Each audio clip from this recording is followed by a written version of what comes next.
Possession crucial from this. How much longer will the referee allow? Dublin lead by a point, and there's the whistle. It's over. It's over. We earned it by winning the last 2 matches on the road, and that's not going to be taken away from us. But what I love in hurling, I love players that will never give in. He hits it. He hits it. It's over the bar. Oh, holy Moses. Hello and welcome to the RTÉ GAA Podcast. It's Mikey, Stafford here, and this week I am delighted to say I'm joined by former Limerick hurler Shane Dowling, Colm Keys of the Irish Independent, and delighted to say Rory O'Neill, the series producer of the Sunday game, is back with us. How are you all doing, lads? Good, lads. Good, Mikey. How are you? Good, lads. The GAA is back. You can tell it because there's rancor in the air and everybody's pissed off about something and nobody. People are giving out. Pundits aren't talking about games, they're only talking about rules. It's great to be back. Like you were never away. Like we were never away. We'll have an antidote later. We'll get Pat Spillane on and let him talk about David Clifford for half an hour when we talk about football later. But now it's hurling, which is going through its annual existential crisis, Shane, which is characterised quite perfectly by your own former Limerick manager John Kiely, who made some comments post-match after the defeat to Galway, first defeat in almost 2 years, maybe a little bit raw, etc. Question was put to him about simulation, and he kind of agreed with it and said there's no place for that in the game. And then yesterday being Tuesday, he, in an interview with the Irish Examiner, kind of wholeheartedly retracted it. I guess, what did you think of the comments in the first place? Yeah, so listen, I was at the game. I was, a good bit back from the play. I suppose John was obviously down on top of it. And, even doing the commentary through, I'm very slow to, give out about referees, because when you're so far away from it, it wouldn't be fair to give a comment straight away. And sometimes when you have the benefit of having a television there beside you and seeing the replays, you get to see it quicker. And John was right down on top of the play, so he would have seen it a lot better than I did. I didn't pay a whole pile of heed into it, to be honest. I think really what he wanted to get across was just his disappointment of the way the games were being refereed. I don't think he tried to even have a pop off of any referees. It was just in general, just the way they were being done, And unfortunately, there was things blown out of proportion, in my opinion. And obviously, he, on reflection, he just wants to come out and give an apology. But listen, I think John has built up so much credibility over the last 5 years and beyond that, people know the way he is at this stage, Mikey, and he's a genuine guy that doesn't want to insult or harm anyone that's certainly not involved with him, or indeed anyone that he's involved with himself. So, but to me, it just shows the sign of the guy, and all credit to him. Yeah. Conor Neville wrote a piece at the RTÉ website, and I know, Colm, you made a similar point, but Shane, he kind of made the point that Brian Cody used to do this when you're in a position of dominance and you've kind of got the ear of the hurling establishment as like the preeminent manager of the time. It's no harm, especially early in the league, ahead of, it's not games of massive consequence. It's no harm to throw the odd broadside, and putting the diving aside for a second, just saying that in a year's time, no one's going to be coming to watch hurling if there's 38 or 40 frees in the game. He's not necessarily, his comment doesn't refer necessarily to the Galway game. He might be thinking a bit further down the line, and you can give me your opinion on this, but there is a theory out there, an opinion out there, that one of Limerick's greatest strengths is their tackling and the fact that they play on the edge, which is a compliment most of the time. But if referees start to tighten up on rules around the tackle, or even just apply the rules as they should have been applied forever and on, then Limerick might be one of the teams to suffer the most. Do you think there's any legitimacy in that statement? Probably is, Mike. It's probably a little bit of a contradiction too. Is that why would Limerick be afraid of frees? They've one of the best free takers in Aaron Gallan. He's stands toe to toe with all the great free takers there, so they should know. So I think at face value, John Kiely is earnest when he says he has concerns for the game and watching the game. I think there's more to it than just frees as to why maybe people might not pay their €20 in. I think it's certainly the playing styles are not attractive to everybody. That's for sure. The free taking issue, I was so taken by his remarks, and I hadn't been at the game. I was at the Clare Wexford game, that I watched it back very slowly, fast forwarding and playing back to see all the frees. And I counted 38 frees, and I looked at them all as closely, and with obviously I'm not a referee, and I wasn't close to the sideline to have the view that John Kiely had either. And I suppose I looked at it in a few ways. First of all, were they frees? Were they actually fouls?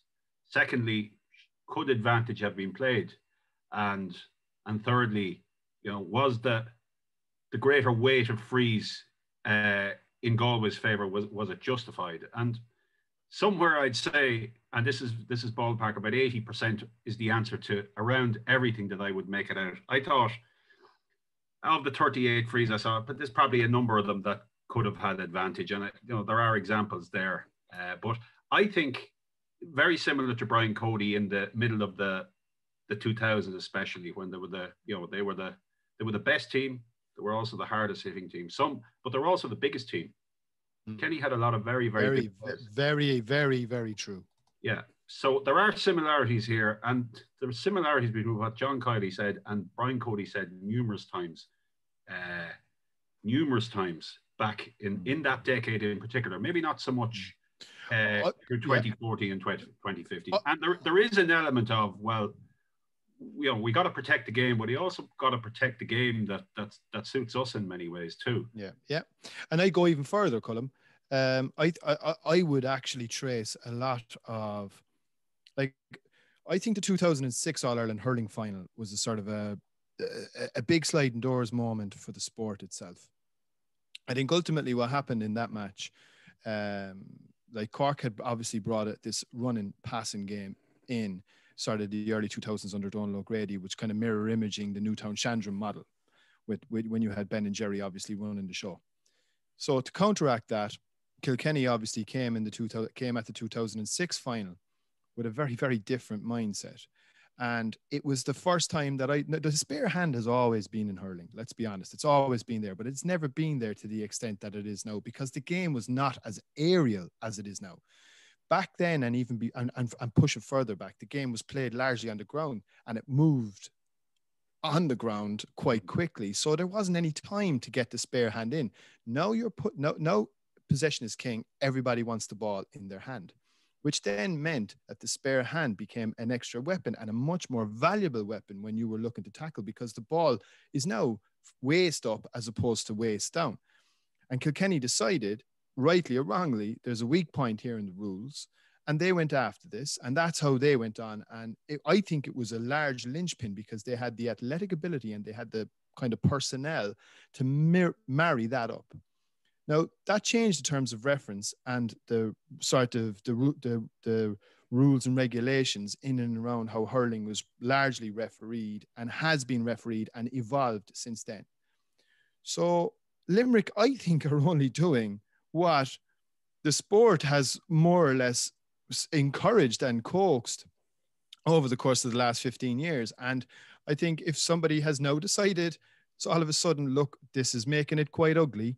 The middle third used to be no man's land. Now it's like Grand Central Station. There's too much pulling and dragging going on. And now all of a sudden, we're just going to rein the horses in. I think that train has left the station at this stage. And I think Limerick are well within their rights to actually point out, hang on a second, we have a team that I've always felt Limerick can play it any way you want because they have the skills, but they also have a team that is got the two twin sides of that coin. They can play it physical, and they're very focused on the upper body stuff, and then they have the hurling to boot.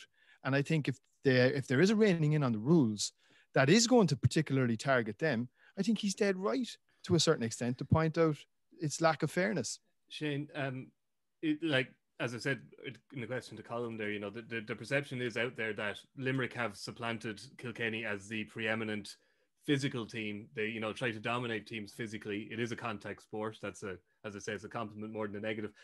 I'm just curious, as you would have been a forward at training, so you would have been subject to this tackling as much as you would have been asked to do the tackling in terms of putting the pressure on it at first. How much of an emphasis does John Kiely put on, and the coaches, Paul Kinnerk, etc., how much of an emphasis do they put on tackling at training? Was it like a cornerstone of John Kiely's game plan when he came in? It's one one link in the chain, Mikey. I mean, the reality is, if you don't tackle, you're not going to win a game, and you can mash it up whatever way you want.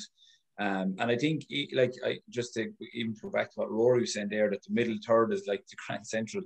Like, people are getting a small bit I think, disillusioned about this, right? And there's teams out there that are trying to beat Limerick. We saw Cork the other day, last weekend, and they're playing an extremely sharp passing game. We saw Tipperary, who at times have nobody inside in their full forward line. I mean, look at Limerick, right? They always have a minimum of one, if not two people in their full forward line. They mix long puck outs with short puck outs. They hit the ball long as much as they hit it short. When they do it short, they try to move it quickly short and get it going again. I mean, the talk here is about Limerick, but why not talk about Cork? Cork brought a game last Saturday night down in Thurles that was different to everybody else, that anyone else has tried to play this year. And I mean, if Cork are playing that game, which is fine, and that's their own business, they can do what they like. I mean, how do you beat that game? Well, then you got to tackle them. I mean, if you look at Cork and you allow them to spray a ball around the place, and it's not a case that Limerick will be tackling any harder or any stronger than anyone else. That's a way of beating that game.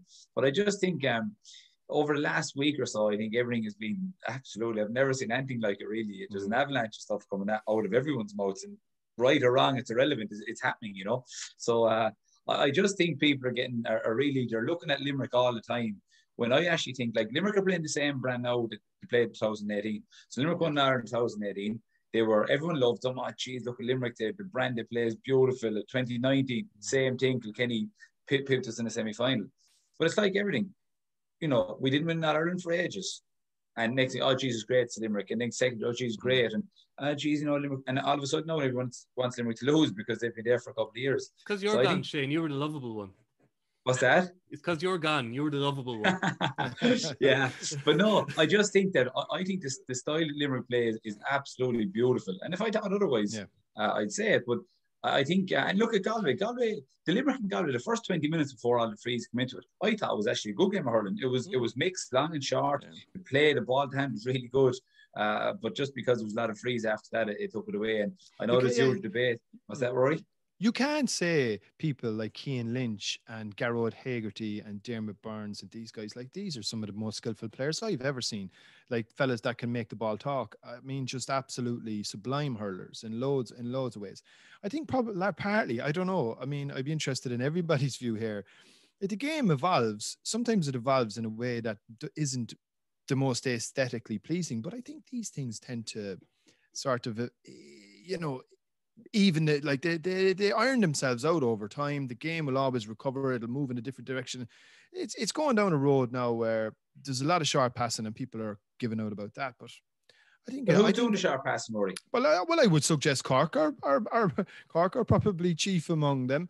I would suggest Tipperary are probably looking at it. I mean, I was watching Kilkenny and Antrim, and I think Antrim were playing quite a lot of sharp passing. I think everybody really is. I think Wexford would be Wexford would be front and center. Lee Chin's goal the last day, it was a gorgeous goal, but it was 4 short passes up the field. It was. Yeah, but you've mentioned everyone there. You've mentioned every county nearly bar Limerick, and everyone's talking about Limerick. So there's my point. I rest my case.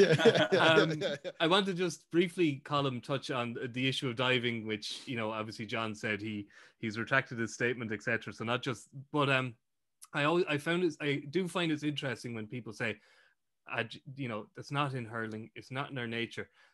I'm afraid to say that we saw instances during the winter and spring that prove that when it comes to the rules, GA people can be a little bit fluid on them, shall we say, and where if there's a corner to be cut or an advantage to be made in a way that perhaps isn't to the rule book, there are plenty of people who take it. The GA is almost built on it in ways. I don't know why people think that diving is some sort of Rubicon that true Gaels won't cross. I don't buy it. I'm not saying it's rife by any means, but I also don't think that this kind of blanket saying, oh no, doesn't exist, couldn't happen in the GA, that's also nonsense. Well, I'm going to launch a very strong defense of hurlers here. I haven't seen very much of it. And I have to say, I looked back in light of John Kiely's comments. I looked back at the game last Sunday and I didn't see it. Any Galway player that went down, I felt it was in some way justified, unless I missed it. But in the frees that were given, I felt, obviously at one stage over the sideline, I think it was Seamus Flanagan came into, I forget who it was at the time, but it happened right. But the Galway player who fell to the ground was standing at the time, and Seamus Flanagan is well able to hit hard, and he's been a real force in the opening 2 games, and even in the All-Ireland final last year. He's really kicked on now, but well able to deliver a challenge. He's a forceful player, but I didn't see a dive or simulation or anything like that, and I haven't seen a whole lot of it in the game, I have to say, by comparison to football. And it's not endemic either in football, I have to say. There are obviously instances of it, and there have been over the last 2 decades. I think if we go back to the start of the 2000s, it definitely started to drift into the game. So I have to say, I haven't seen it, and I didn't see it in that game last Sunday. And obviously John Kiely, when he reflected on it, he didn't see what he thought he had seen at the time, unless it's there in a different guise. But I have to say, I didn't see it. Yeah.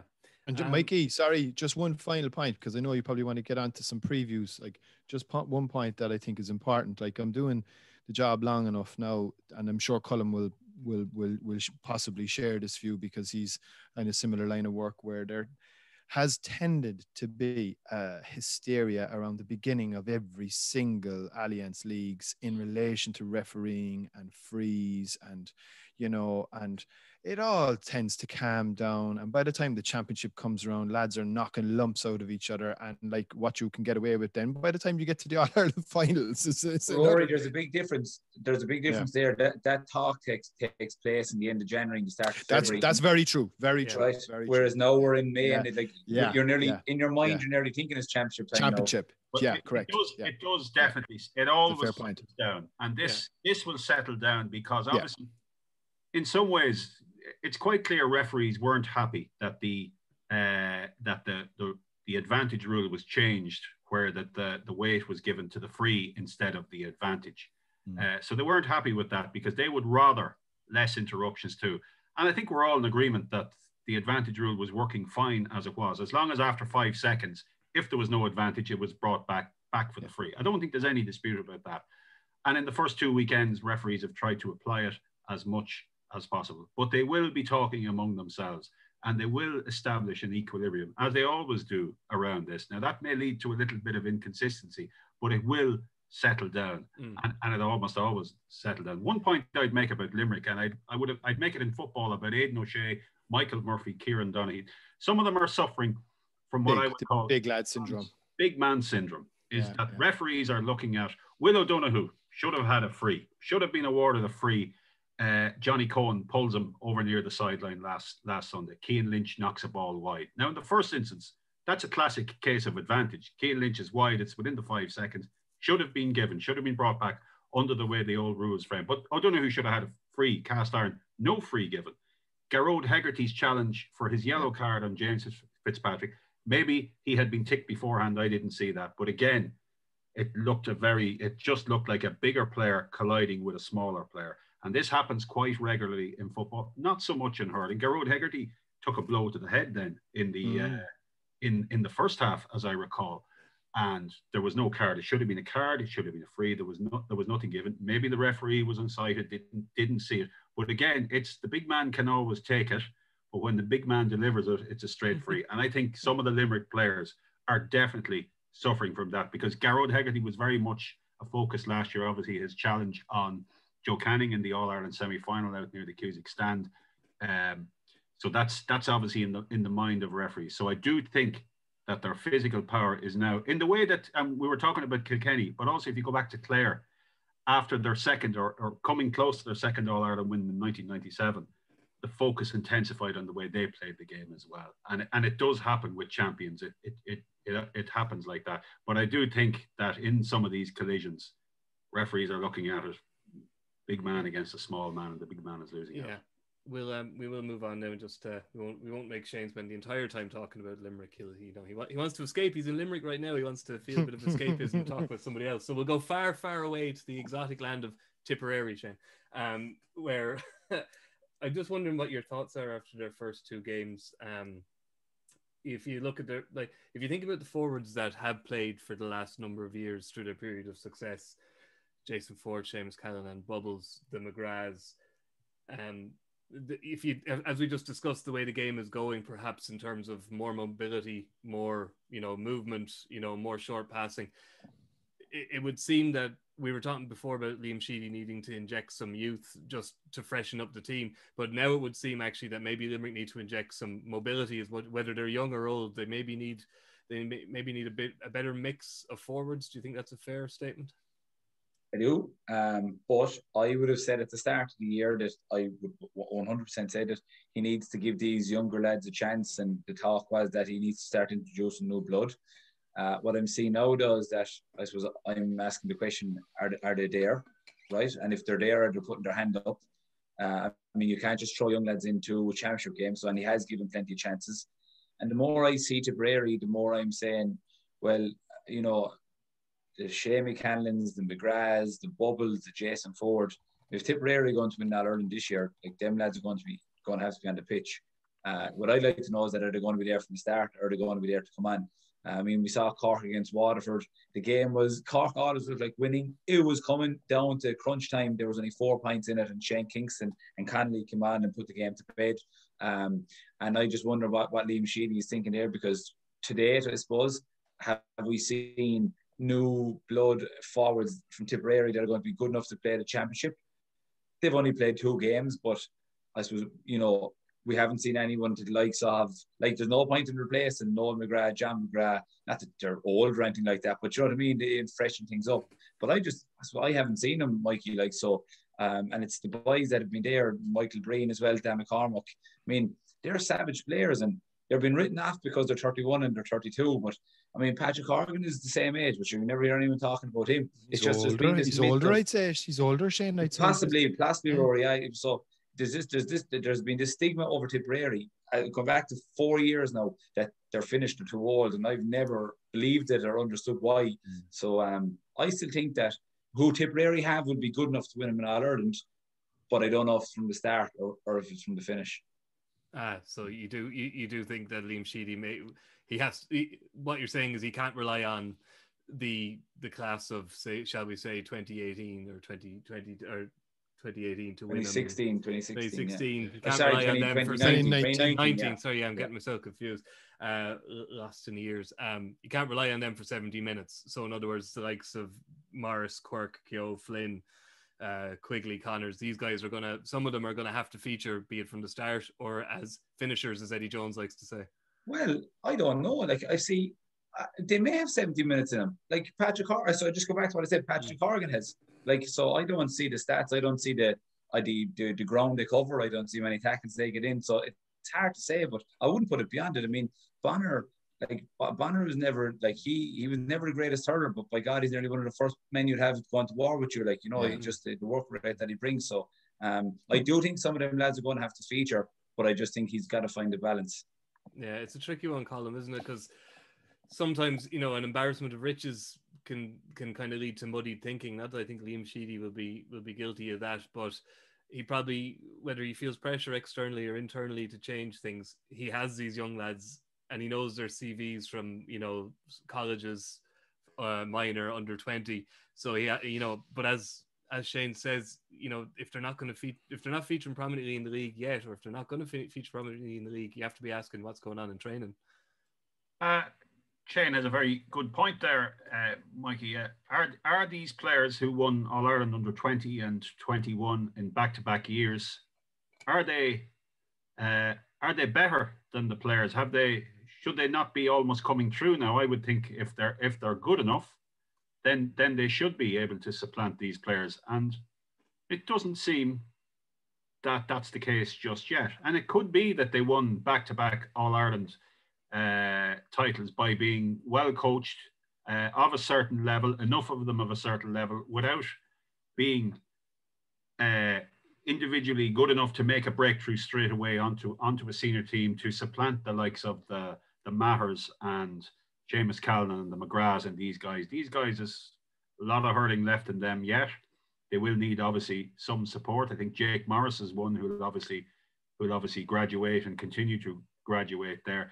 But just because a team wins back to back, sometimes we can place too much in that. And obviously Limerick is the example with their 3 under-21 titles at the beginning of the 2000s. And Galway have won so many All-Ireland minor titles in recent years. But are the players, are their individuals good enough to push through? They will get players, and obviously they'll keep themselves to a certain standard.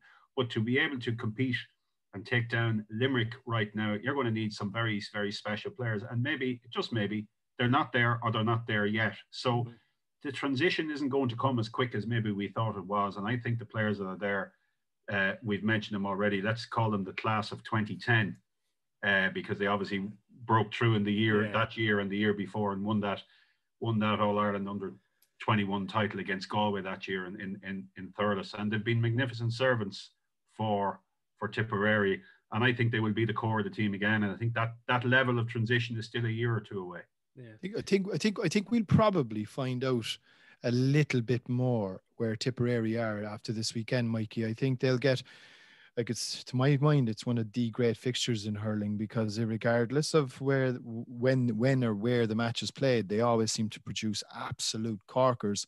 Now it's the lunchtime throw-in on a Saturday this weekend. They're playing Galway, by the way. Tip Galway, yeah. Sorry, Tip Galway this weekend. And I think the way charades there, I thought we were Galway are humming. I know Galway are humming at the minute, and I think you'll get a good sense of where Tip are. They obviously have no win on the board just yet, 2 draws. So I think, look, we'll get a really good sense of where Tipperary are after this weekend, and that will be a really good yardstick for them heading into championship, because teams, it's everybody's third game now, so teams should really now start be hitting their bootstraps and starting to hit the ground running. Yeah, and relegation isn't really a concern for Tipperary. I don't mean to offend Westmeath there, but they do provide something of a buffer for everybody in Group A. Well, finally, lads, we'll let you go in a minute, but there's some breaking news of sorts coming out of Wexford, where the county chairman, Micheál Martin, was on Southeast Radio this morning confirming rumours that were going around yesterday that there's been an outbreak of COVID in the hurling, senior hurling camp. It's 2 hurlers at the moment, but Colm, as you were explaining, Shane, you were saying that they did stay away last weekend before their match, so we don't know yet. We won't want to speculate on what will be determined, close contacts, etc. But there's a chance Davy Fitzgerald is going to have to explore his panel for this match against Kilkenny at the weekend. Yeah, possibly. It's not. Geez, that's something you don't want to be dealing with as a manager and as a group. It's just another headache, and they're trying to fine tune everything. And you just want. And I hope that there is 2. There's 2 already confirmed. I hope they're okay. I hope it stays at 2 or 3 and 4 the max, and that they can just go into their isolation, and that the rest of the team can plow on. It's not a nice thing to have to deal with the stress and everything that comes with that, and everyone have to trace back. So I just hope it's kept to a minimum, and everyone else can plow on. Yeah, Colm, there's Micheál Martin is speaking confidently that the match in Nolan Park will go ahead, but you'd imagine it's too early to say that if the entire travelling party from last weekend's win over Clare are deemed close contacts, well then, who exactly is Davy Fitzgerald going to pick to play Kilkenny? And I don't know, have the GA got contingency plans here for this? Because obviously the League of Ireland has caused a lot of, it's caused some serious issues around clubs having to play their under 19 teams and getting hidings that happened to Waterford, and teams are given walkovers instead of doing that. Have the GA any plans in place? Well, if you reflect back to last year's football championship, Sligo had to forfeit. You feel the team, or you forfeit the game. Yeah, Connacht semi-final. I have no doubt that Wexford, the numbers will be kept sufficiently low, I would think, to field the team. I wouldn't think there'll be any doubt about that. Sligo were in a different position. It was up to there was at least 10, maybe more, and they had limited their panel they had restricted it to within the numbers 32. So they were stretched, and they were going in against Galway in a Connacht semi-final. This is a league match. It's not imperative that Wexford have to win this or anything like that, even though they have a great record against Kilkenny in the current era of Fitzgerald and Brian Cody. But I suppose if the guidelines have been followed, and if they've travelled separately in cars, or if they're clubmates, we don't know obviously their identity, if they're clubmates, they've travelled together perhaps, and if everything has been done right here, which I presume it is, because a lot of intercounties teams, squads have been very, very good to follow guidelines, and cases within have been kept very low. As it happens, we had Shane Roach, the Wexford football manager, on the podcast last week, and he was detailing, the lengths that you go to in the COVID era with travel and stuff. So you'd imagine they're getting the same advice as the hurlers, and they seem to be on top of things. It's very much in their interest to stay well and to stay away from it, and because the games are coming so thick and fast, and obviously from a general well-being point of view. So once everything was done, done within the guidelines are pretty good for the GA in terms of if everything is followed. If everything is followed, with travel, not using dressing rooms, all of that, then they'd be in a good position. I do recall, I think Wexford did go into their dressing room at halftime, but it's hard to know how it transmits in that environment. But I wouldn't have any doubt but that the game will go ahead. Yeah. Last word to you then, Shane, just on that Wexford Kilkenny game. You probably were living off the highlights like the rest of us, but Antrim just they were like a zombie or something from a horror movie. They wouldn't die down. They kept coming back. They kept scoring goals. They seem like they're going to have a bit of fun in Division 1 if nothing else, and they're kind of confounding a few predictions, aren't they? Yeah, and actually, I was doing a piece yesterday, Mikey, and I would think the game this weekend, Kilkenny and Wexford, would be 50-50. I wouldn't know how to call that now. It'd be very close. And I was told that Kilkenny were something like 4-9 and Wexford were 15-8. I says, Jesus, Wexford 15-8. It's a great price. Sure, it's easy to know now why the lads must have known before we did. I'd say with the COVID. But anyway, listen, you'd have to give credit to Antrim. I think they're playing Dublin now this weekend, which is are they? If I correct me if I'm wrong, Colm, are the same two teams meeting in the championship in a couple of weeks' time? Yeah, it's Dublin Antrim, isn't it? Mm-hmm. So that'll be a very interesting match now, Dublin Antrim this weekend. Yeah, will, and I think credit Antrim. I think for old Don Logue will never be able to leave down his Antrim comments, and they're still waiting to get a couple of items, like you said. But I'd say they must have his comments spray painted onto the wall. Do you know what? His comments now were small bit like John Kiely's last weekend. They were blown a small bit out of proportion. Blown a little bit out of proportion. People try to cling on to a number of bits and pieces, but you're listening. If that's what they have to cling on to, give them a bit of success and to play like they're playing, but then so be it. Donald is well used to his comments be blown out of proportion. He'll be all right. Listen, Shane, hopefully no one blows any of your comments out of proportion, or maybe that might be handy for us. A few more subscribers. No. I like to be one of the more popular guys, not your popular guys. yeah. All right. Well, you're popular with us, Shane. We'll let you go, and we better get Pat Spillane in here. So we'll chat to you again soon. Thanks, guys. Take care. He hits it. It's over the bar. Oh, holy Moses! Okay, we're back, and Shane Dowling has been replaced by Pat Spillane. How are you doing, Pat? Very well, Mikey. Pat, there's only one place to start. I think we all want to start here because we have a bit of angst with rules and everything else, which is covering both codes. So isn't it nice just to talk about a bona fide Gaelic football genius? And you see, the bonus for you is that he's from the kingdom. I think we've used most of the superlatives at this stage, Pat, but you probably have a new one for us after that performance against Galway from David Clifford. I don't. I've always gone on record as saying this guy is a genius. I mean, 3 goals and 6 points last Saturday. And the variety of the scores, he's just a class act, left, right. The balance, the dummies, the intelligence. He's our Messi, he's our Ronaldo. I have no problem in saying that he, in my opinion, is the best Gaelic footballer in the game at the moment. And I will argue that with anyone. I think he's a genius. Like I said, last year, if you can remember the county final when East Kerry were playing, I remember the Kerry County Board didn't allow RTÉ televise the game because they felt they'd be losing out money.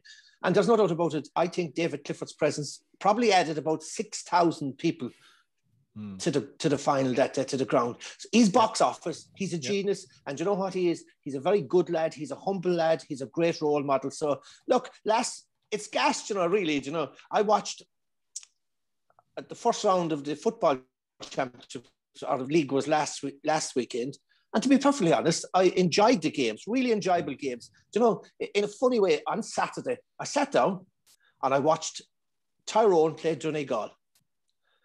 And remember, Tyrone and Donegal were the inventors of puke football, negative football, blanket defence, swarm defence.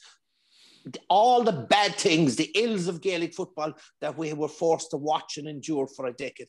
And last Saturday in Omagh, Tyrone and Donegal gave us a good, traditional, old-style game of football. There wasn't a sweeper in sight. Think about it. No sweeper in sight in Donegal and Tyrone. There was no blanket defences. There was no swarm defences. Guess what? Tyrone played forwards up in the forwards. And guess what? Even more, they actually kicked the ball into them. And, you know, and they produced a guy last Saturday who I'd watched in the county championship the previous year, Paul Donaghy from Dungannon, scored 10 points. Some of his points, right and left. He's not in the David Clifford mold, but he had that similar style, right, left, lovely balance. Kick from distance. He kicked 1 point from 47 metres with the outside of his right foot. It was absolutely class. But, you know, so I was very happy with that. And 2 hours later, I watched a hurling match from Thurles between Cork and Tipperary. And I'm saying, Jesus, the world has gone upside down, because what was I watching in Thurles? Sweepers, short passing, possession, blanket defence. And, you know, that classic, they were all saying, they were walking the ball through the lines. Holy God, hurling has been hijacked by the fellas, by the football coaches that ruined football for about 10 years. They have no one to blame but themselves. So football, great weekend. David Clifford, Paul Donaghy, Danny Neville from Limerick scored a cracking goal.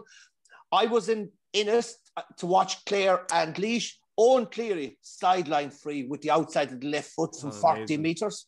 Paddy McBrearty points. Paddy Cunningham, 36 years of age, scoring a brilliant long-range point. And Michael Murphy being Michael Murphy. Awesome. So there were so many good matches, so many highlights, so much class. And football, it has its flaws. It has a lot of faults. It's still obsessed with possession and stats and whatever like that. But I enjoyed the football that was on offer last weekend, and I think we're going in the right direction. Yeah. Jesus, I think we could tell you enjoyed it, Pat. A question for you after all of that.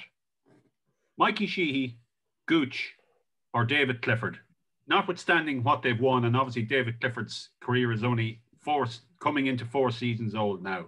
But if you're to take them on their abilities right now, who do you choose? You have one choice. I'm not too sure, but is there a sign flashing over my head? Innocent Egypt who will answer all questions and get himself into trouble.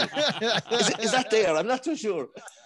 Colm, maybe if I had about 10 or 12 pints at the corner of the bar at closing time, and you hopped me that, I could say, Jesus, you're right. Different teams, different eras, I'm not saying that, different styles of play. I have no intention of answering that question. All geniuses in there. What a full forward line, Pat. Like, who was the greatest? Pele, Messi, Eusebio? Maradona. It's Maradona. It's subjective. Yeah. That is subjective. Well, all I can say is all the three fellas you've mentioned, Colm, all I will say is Mikey Sheehy, David Clifford and Gooch. 3 geniuses, and all very similar because skill. Left, right, balance. And you know what? Like, we talk about the marquee forwards. The marquee forward is the genius who on his day is unmarkable, who given a yard the space, a second of time will destroy you. That's what Mikey Sheehy was. That's what Gooch was. And that's what David Clifford is. And the sort of genius who will do the unpredictable. I mean, Mikey Sheehy chipping Paddy Cullen for that goal. David Clifford and Gooch, you can pick millions of examples. So I'm not answering that question, Colm. Anyway. But then, Pat, that does raise the question, and not to put words in your mouth, all 3 of them have had a hell of a lot of skill. I'm a bit young, I have to admit, to say I saw Mikey Sheehy, but I've seen the clips, I've seen the highlights, I've seen the sepia-tinted tapes, but they were all skillful. The one thing David Clifford has on the other 2 is he's a beast of a man as well, which is does get overlooked a little bit, doesn't it? He is, I don't know what height he is, but he's 6'2", maybe. No. He's about 6'5". He's about 6'5". He's not. No, he's not that tall. No, he's certainly 6'4". Like I've met him and interviewed him at Pat. Yeah, and he's much taller than me, and I'm 6'2". He's as broad as 7 men. But he is a big man, isn't he, Pat? Which with the skill. Well, what height are you, Colm? I'm 6'7". Yeah, so he's not that tall. No, I don't think he's 6'4". I know he certainly didn't get it from his father, because Dermot, a great man, is about 5'10". So I'm not too sure. I don't know his mother. Yeah. But I'll tell you, actually, that was noticeable last week. Forget about the performance or the result.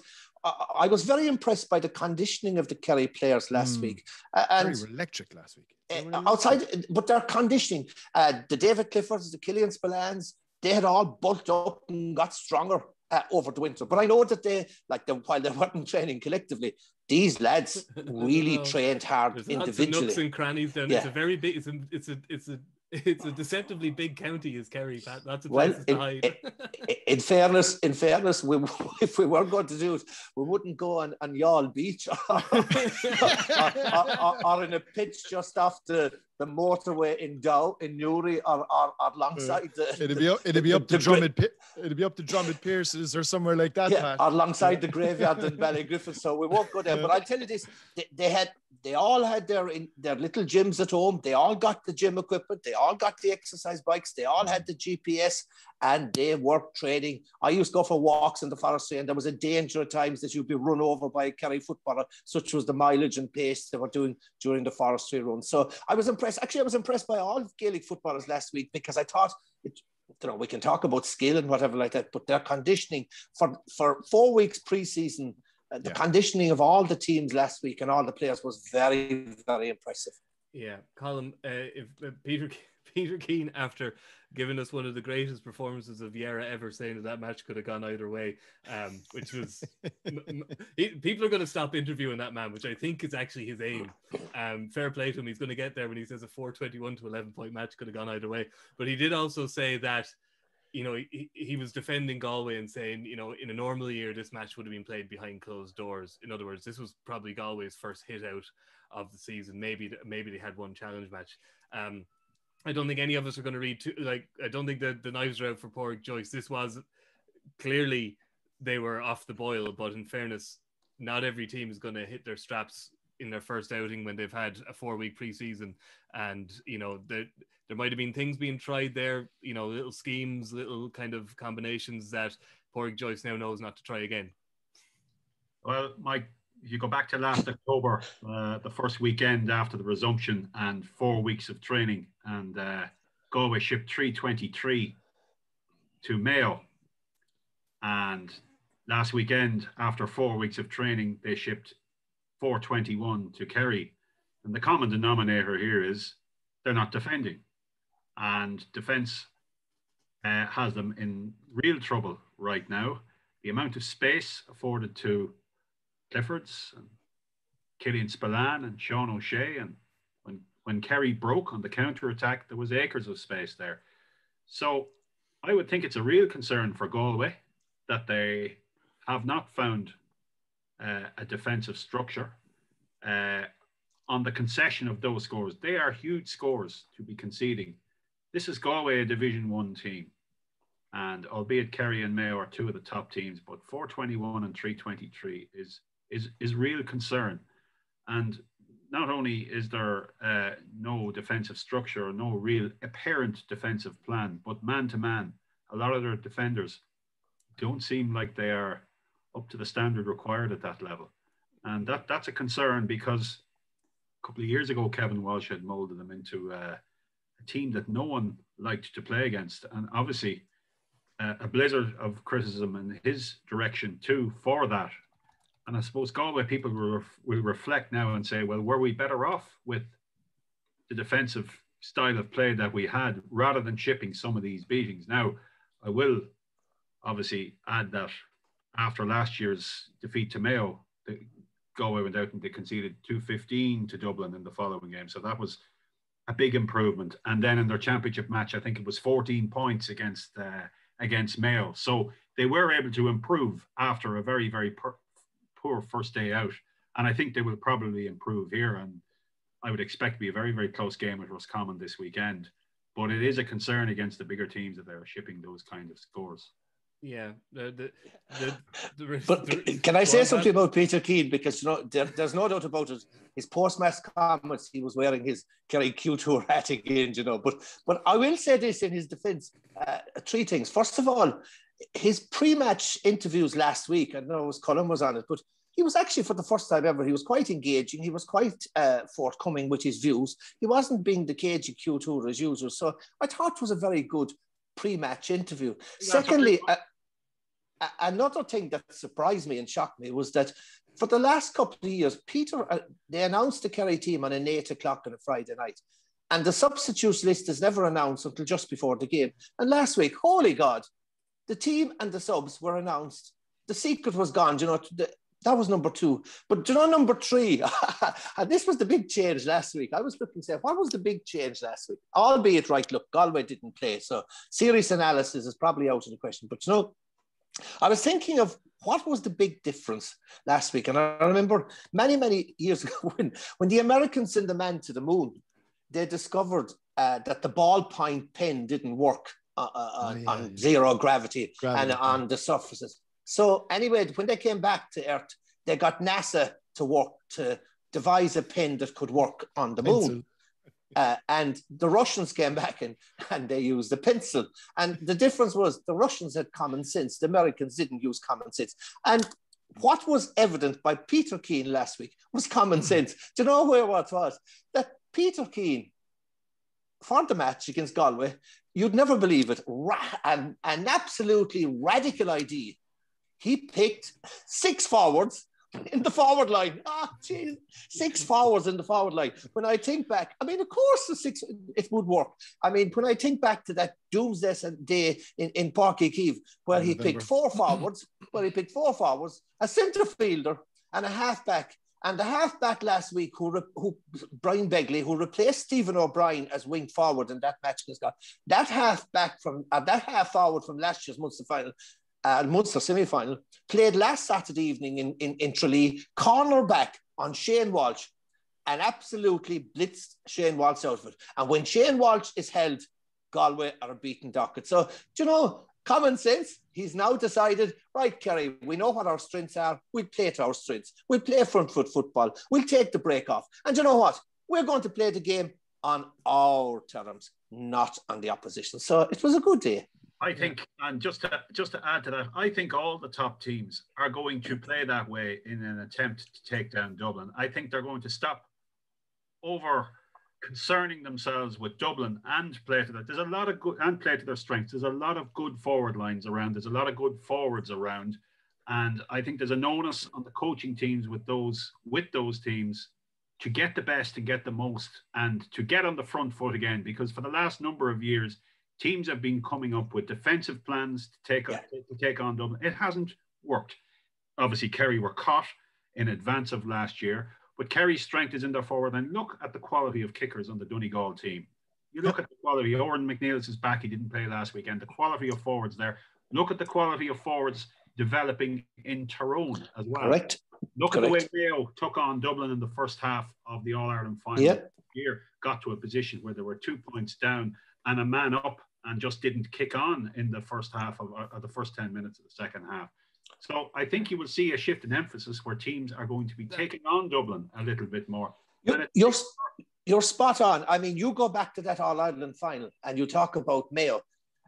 I think, say if Kerry or Tyrone or Donegal were in that scenario as Mayo, with 20 minutes to go and a game of draw, that they might kick on. But you're right about taking on the Dubs. A classic example from that match against Mayo, Dublin down to 14 men. Paddy Durkin gets injured. Right, you have to bring on a defender. You have a choice. Do you bring on Michael Plunkett as an out-and-out defender? Or do you bring Keith Higgins on with that explosive link-up play driving from... And he opted for Michael Plunkett. Michael Plunkett sat back, and that was playing into the Dubs' hands, because when you have an extra man, you must take on the Dubs. And I see two simple... You're right, Colm. Too many teams sit... There's two things about...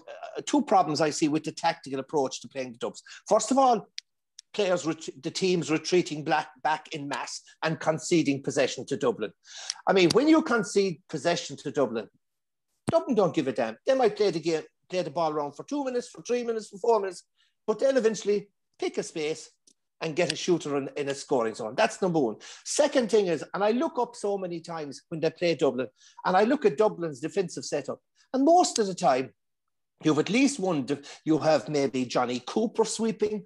Sometimes you have a second sweeper, maybe Owen Merchant. But you look around and you look at them and you say, these defenders are on their own. There's no one asking questions of these two defenders. There's no one pushing up on these two defenders. So you're right. I look at the one time that Kerry's best performance, the night they down in Tralee in the league, which was the last time they beat them, 2019. And what they did was, right, they got the matchups right. That was number one. They got in particular Jack Barry marking Brian Finton. They got Kieran Kilkenny man marked by Paul Murphy. But the big thing that night was that Kerry took Dublin on. They played the game on their terms. They front foot football, moving the ball quick, having forwards committed in the forward position. And you're right, there is potential, and it's now up to the coaches in Tyrone, in Donegal, in Mayo, and in Kerry to play more front foot football. And let's take on the Dubs. Would you say that, Rory, in that idea that more attacking football, do you think it's being aided somewhat at the moment by just things that are happening outside the control of coaches in terms of decisions being made around the playing rules? I just ask because if you look through last week's scores, Derry, they are managed by that renowned attacking football man, Rory Gallagher scored 21 points. Sligo scored 219. It's not just the top teams. Carlow scored 316. Kerry 421. Mayo 221. There's huge individual tallies. We mentioned Clifford. We mentioned Donaghy. Cormac Costco 113. Most of it frees or penalties. But between the advance mark and the new rules around cynical fouling, but the advantage rule kind of does argue the other way, of course, but is Gaelic football becoming a game slanted towards attackers? Slanted towards attackers, and I'm just, the only concern that I would have for it is it would appear that like the tackle around Gaelic football has always been a grey area, and Kieran McGeeney made a really good point during the week where he said we're trying to implement rules that aren't clearly defined as it is, and then you're trying to complicate it by adding further layers of complication into it. I think that definitely doesn't help. And the tackle has always been something that, it can depend on the referee you get. It can depend on the part of the country that you're in. It's refereed differently in Ulster to the way it might be in Munster.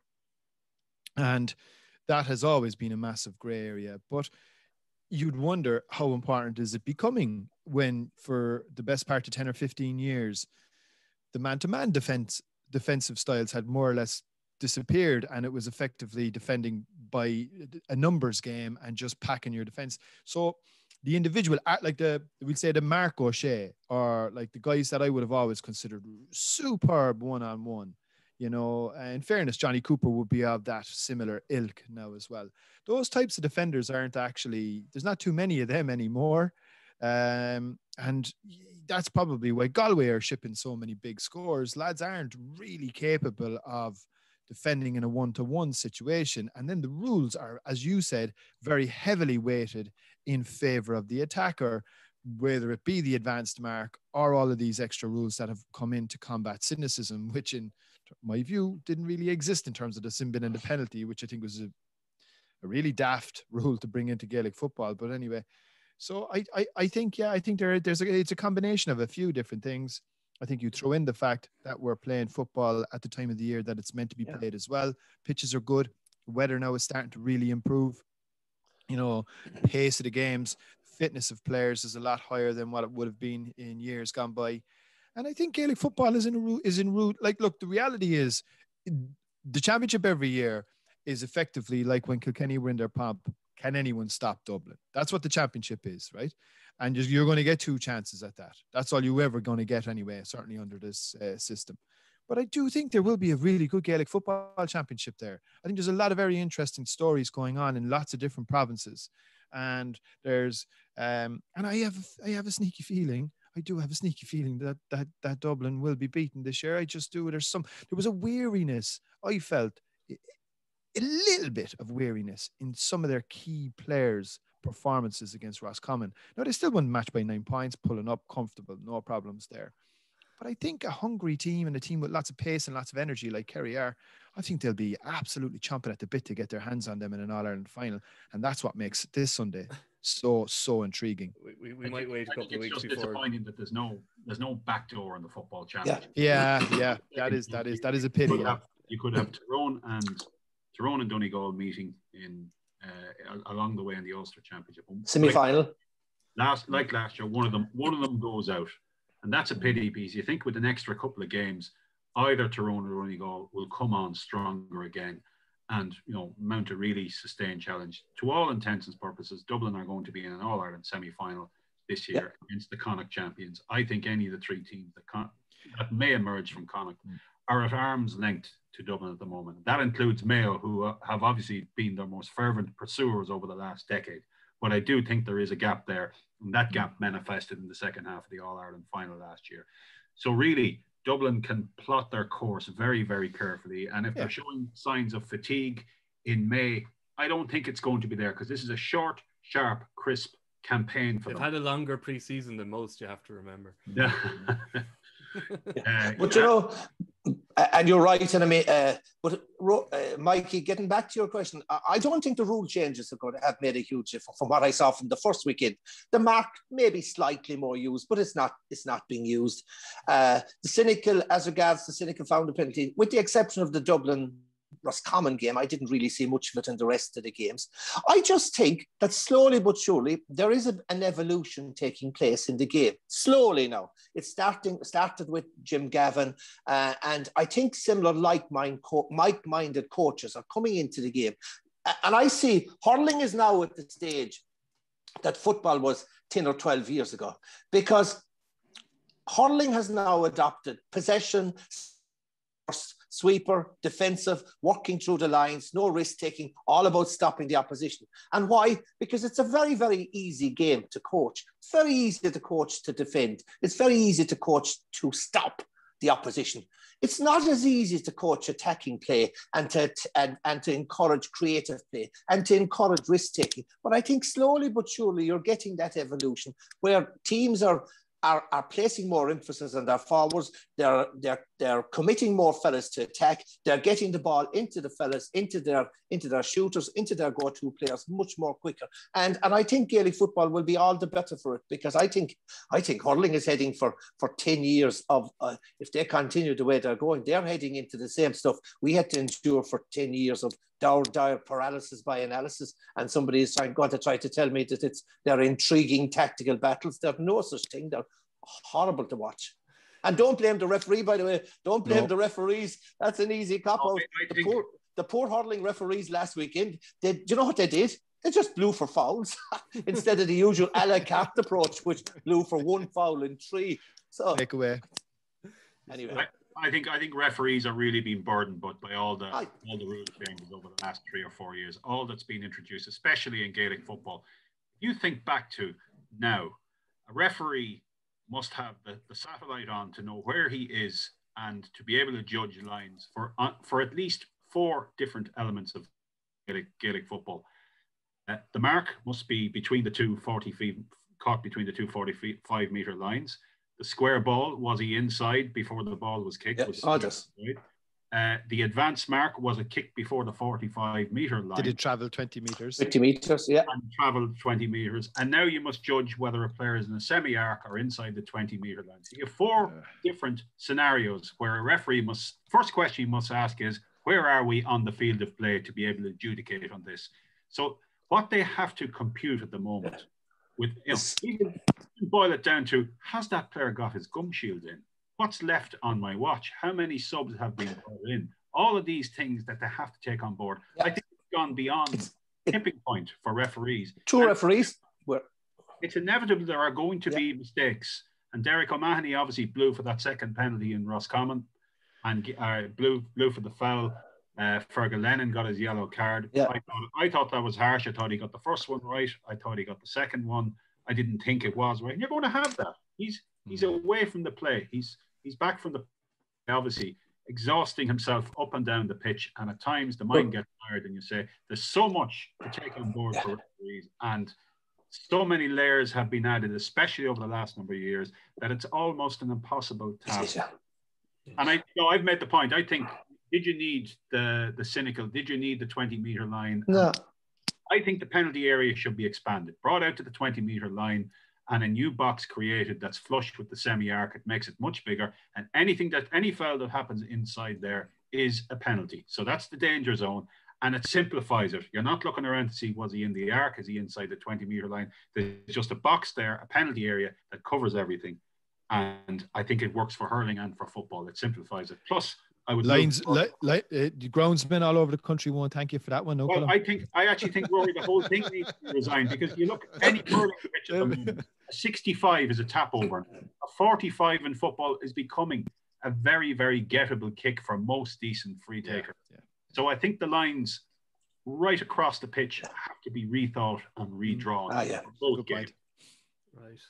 That's another program, and that I'd say there is indeed. You're right. Set squares and the you're right. I mean, it's now becoming. There's a guy running around on his own on a field which is about 3 acres in size, with 1 million decisions to make instantaneously, and it's very, very difficult. But why not take some of the little things away from him? Why not take timekeeping away and give him?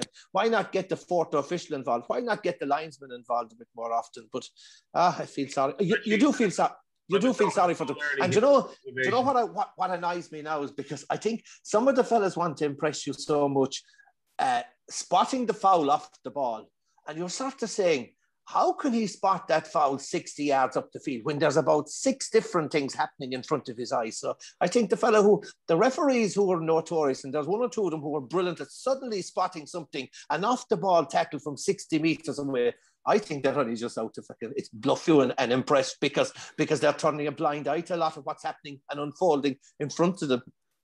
Paul Early made that point to me earlier this week, that he was watching the Tyrone-Donegal game and he noticed Joe McQuillan looking ahead of the play further on. Now, he obviously caveated. Okay, Colm, I'm cheating because I read your article this morning. So I just got in before you. David Goff regularly will spot. He will be looking ahead to see where is play developing, He catches a lot of off-the-ball stuff. So not only are they trying to keep an eye on what's happening, in front of them, but they're trying to predict the future. Where do you think the play is going to be in 3 seconds' time? It's a really, really difficult job. Seeing as we're talking about a new golden age of Gaelic football, I'll finish on this point, Pat. I just want to get the top of your head recollections of Thurles in 2001, seeing as Kerry and Dublin are meeting again in Thurles this weekend. Did you arrive by helicopter? Because I believe anyone arrived at those games by helicopter. If you were working for the Sunday game at that time of the year, you were lucky to travel by car. No, I unfortunately I missed a whole lot because I was inside in the studio in Dublin watching the match for the Sunday game. I was thinking a lot about the Kerry Dublin clash, because this will be the game of the league, hurling and football. Next Sunday is going to be huge. It's going to be a brilliant game. I still think it's the 2 best footballing teams in the country, but it is a vital, huge. I cannot stress enough how important a game it is for Kerry, and I'll tell you why.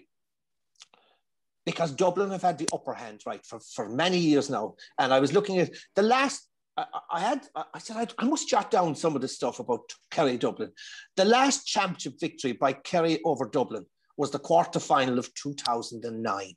2009, the famous day that Pat Gilroy described the Dubs as being startled earwigs.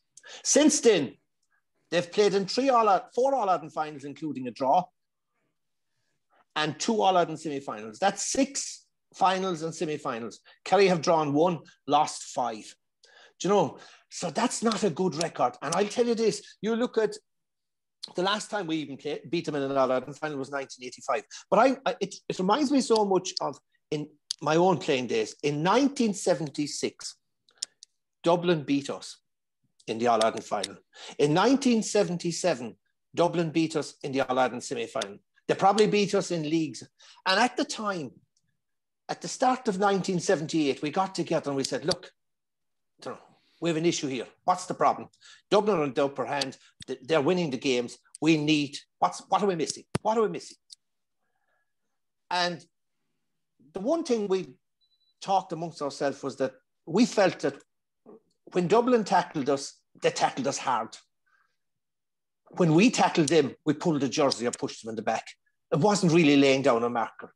And we said, when we played them again, the next time we played them, we're going to lay down a marker that we'll fight fire with fire. And we played them in 1978 in aid of Sister Concilio charity in New York. Oh, I heard about this. A challenge game. Yeah. I can tell you this without... So Kerry and Dublin played early 1978 challenge game in New York. I can tell you this. This was the filthiest game I ever played in.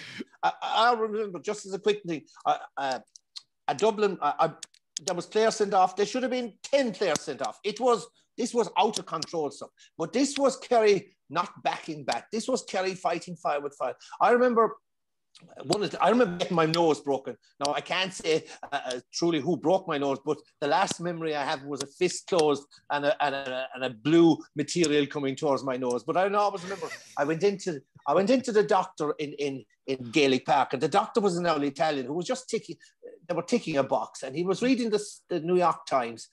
And you know, he said, "What's wrong?" I said, he didn't even put down his newspaper. I said, I think I broke my nose, doctor.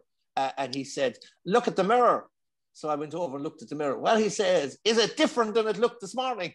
I said, "Jesus, it is. It's gone crooked. It's gone crooked." He says, "I think you probably broke your nose." I said, "Is there anything I can do about it?" "Not much at all." "Okay, thanks very much, doctor." But I'll tell you this, we won that day. We won that day. And we came away saying, we have laid down a marker. We have laid down a marker. We're no longer going to be pushover. And from 78, from that day to 1985, we had the upper hand at Dublin. Now you see, since that day, since 2009, from 2011 on, Dublin have had the upper hand. And that's why next Sunday is vital for Kerry. I mean, Kerry, in the noughties, Tyrone had the upper hand in Dublin. They were the hoodoo team. The Dubs are Kerry's hoodoo team now. That's why Kerry must lay down a marker next Sunday. A win is vital for Kerry because the next time, if they do have to play again before the end of the year, the only time they can play again before the end of the year will be the All-Ireland final if they both get into. So it's a huge match for Kerry to lay down a marker because too often in recent times, because you look at the last three matches were two All-Ireland finals, one, and the league match last year was a draw. In actual fact, a very interesting statistic, how little there is between them. I saw a statistic in the last seven matches between Kerry and Dublin. Dublin's scoring average is just over 19 points. Kerry's scoring average is just over 17 points. There's so little between them. In actual fact, in the last 7 or 8 years, the biggest winning margin that Kerry had over them in a league match was 2 points. That's why Sunday will be just as close, but it's vital. Dublin are only looking for a performance. The victory, great, it's a bonus. Be a bit of an adventure. I'd say it'd be a bit of an adventure for Dublin too, to a certain extent. I was trying to work out there. Have any of these lads ever played in Thurles? I doubt it. Some of them might have played in All-Ireland semi-final against minors. They played Kildare. Actually, I think useless piece of information. Would I be correct in stating that I know I was there and Kerry played Kildare in an All-Ireland minor semi-final in Thurles? I was no, but I'd say Kerry have played. I'd say Kerry have played there plenty of times, Pat. It could have been a quarter. But I'd say the Dubs have never been there. But sorry, in a quarter final, Kerry. But as a useless piece of information, I think I'm correct in stating that Kerry beat Kildare easy. Brendan Hackett was the Kildare manager. I think it was a quarter final because Cork were playing as well the same day, bank holiday Monday. But Killian Spillane, my nephew, as far as I can remember, was being marked by a guy called Paul Mescal. Jesus, fair play. Yeah, there you go. Normal people. Of normal people. Is it normal? What was it? Normal people. Normal people. I would say Conor O'Callaghan and Kieran Kilkenny may have played a hurling match in Thurles at some point in their careers, perhaps. Possibly. I can't remember Dublin playing in Thurles. I think it might have been an All-Ireland under-21 semi-final against Cork. But and how many of them might have even played in that? Yeah, exactly. Very few. I mean, it'd be advantage Kerry there again, and I think Kerry will win. I think they might actually win. By a good few. Well, it's hard to know because, like I said, Rory, last Saturday's game was brilliant. Okay, I mean, the first 40 minutes of that game last Saturday, I think Colm was at it. I mean, the forwards gave a masterclass. Oh yeah. 40 minutes. Like if somebody asked you if somebody asked you before the game, and this is how bizarre the game was, if somebody asked you before the game, or told you after the game, without you knowing the result, oh, Kerry's half-forward line won't score today from play, and Paul Ganey won't be on the ball that much, and he'll be hooked off just after half-time, how do you think Kerry did? Poorly. They won by 22 points and their half-forward line never scored from play, and Paul Ganey was taken off. But the first 40 minutes was a masterclass in forward play. 4 goals and 12 points, 2 frees, 1 mark, 4 goals and 9 points from play. But as Colm alluded to earlier on, it was up against the Galway team who showed no pride in their jersey, who showed no fight. And I mean, Colm just alluded to some of the stats from Galway. In Galway's last 4 matches, the 2 league games last year after the post-lockdown against Mayo and Dublin, the league game this year and the championship game, Galway have scored 56 points in those 4 games since their opposition has scored 9 goals and 73 points. That's a frightening thing. So, you're right. I mean, so Kerry, like is there 21 points of a difference between teams in division, especially between the top 6 teams in Division 1? There isn't. So this was an aberration. This was an aberration where one team just threw in the towel. It was a very important aberration because I think it's helped you to finally get the Parky Queeve monkey off your back. You seem like a new man. Between that Mikey, and the vaccine now, I think you're finally, you seem yourself again, Pat. It's important. Yeah, but Mikey, did one thing about Kerry people. We do highs and we do lows. We don't do in between. So we did a low after Parky Queeve and it lasted until last Saturday evening. Yeah. After last Saturday, oh, God save us, we're in a high again. But by 3:15 next Sunday, we could be rock bottom again, searching out the nearest psychologist or psychiatrist. We'll wait and see, because I think we've filled our show here, lads. Thank you very much to Colm, to Pat, and to Rory, and to Shane earlier. Obviously, there is a match on TV this week, Donegal and Monaghan, and there will be commentaries on Saturday and Sunday Sport on RTÉ Radio 1, and a mess of live blogs and match reports and everything else on the RTÉ website and the news app. So we'll have you well covered for what is a very, very hectic weekend of busy GAA action. So just say thank you again to my guests, and we'll catch you next week. From this, how much longer will the referee allow? Dublin lead by a point, and there's the whistle. It's over. It's over. We earned it by winning the last 2 matches on the road, and that's not going to be taken away from us. But what I love in hurling, I love players that will never give in. He hits it. It's over the bar.